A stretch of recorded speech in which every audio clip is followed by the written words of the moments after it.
Hi, this is Lou Agave of Long Island Lou Tequila on Facebook, Instagram, and the web. Thanks for looking at my YouTube channel. Please subscribe. Today, an extended version of tequila in 90 seconds or less. El Búho. El Búho is only made in Mexico in one liquor store. It's the only place you can get it. The owner is Emilio Ferraria.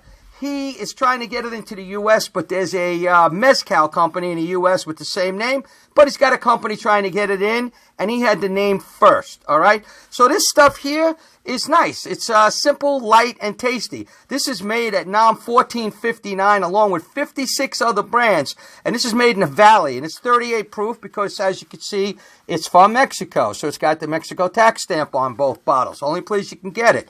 So, like I say, it's made at a really good distillery, Selecto de Amatitan. They do make a lot of tequilas there. This one, according to Emilio, conversations I had with him, it has the same DMA, similar to a great brand there, Los Tres Tonos. And Los Tres Tonos and this one are really the only similar ones. Other than that, they're not so connected to all the other brands there. They have a slightly different profile.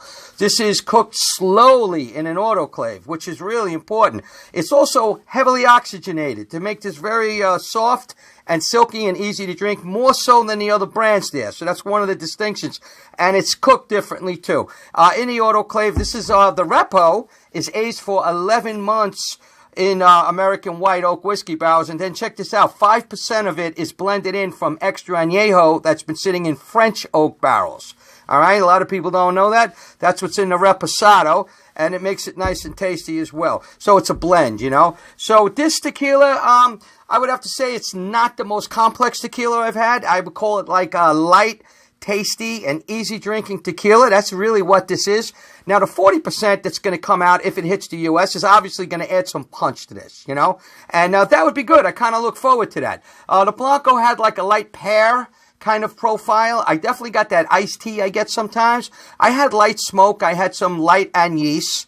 You know, maybe a little bit of vanilla, just a pinch, some pepper, a little of obviously cooked agave, and it had a light nose. So this was pretty much nice, but it was light for me. So I'm going to give it like 83 on Tequila Matchmaker. Only because of the complexity, but this is really tasty. This is really nice. It's so easy to drink. Now this guy I'm going to give an 85 to. This guy is really different. It's also a very light and smooth, easy drinking type of Reposado, even according to Emilio. This is special because it has that XA mixed in 5%. But for me, it's still light and it's really easy to drink, but not complex, you know? So 85 for this guy, all right? But for the most part, these are really good, you know, brands, and I like what he's doing here. He has a lot of input for what's going on, you know. So he has a new Blanco that he's working on. This time it's made with an oven. He's going to cook it for like 2.5 days, and he said he has some other little twists where he thinks it's going to taste more like mezcal, but we'll have to see when that comes out. That'll be, if it hits the U.S., that'll be nice.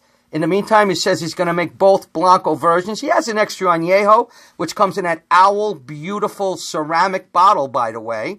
So, you know, he's got a lot of stuff going on. We had a nice conversation. When I brought up, you know, 56 brands being made there, I was like, Emilio, you know, what makes them different? You know, if they're all using the same agaves, let's say, from the estate, and they're all using the same equipment, you know, a lot of you might wonder this. How do you get, like, the difference between brands? How do they taste different? And, you know, as I knew and as we had this conversation, it was interesting to go over it again. It's only going to happen, you know, if the same equipment, same agave, it's just only going to happen in like the cooking process. So maybe any slight difference in the cooking and the way they cut the heads and tails in distillation, taking away flavors on the front and the back. So that makes a big difference as well. And then, of course, you have oxygenation, which this is heavily oxygenated for that silky smoothness. And then, of course, some brands, not this one, uses additives for colorings and flavors. So, in the most part, this is really good. You know, like I said, this is light, but, you know, I wasn't getting much more than on taste. You know, some agave, some smoke. I got a nice smoke. Some pepper, and just a little bit of, you know, it had a nice mouthfeel, and just a touch of vanilla and caramel. There wasn't as much as I thought there'd be, but it's nice. It's really nice. So, I like El Búho, and that's where you get it in his store, El Búho. It's Emilio, and nice guy, and he makes a nice, clean, fresh, light tequila. Enjoy El Búho.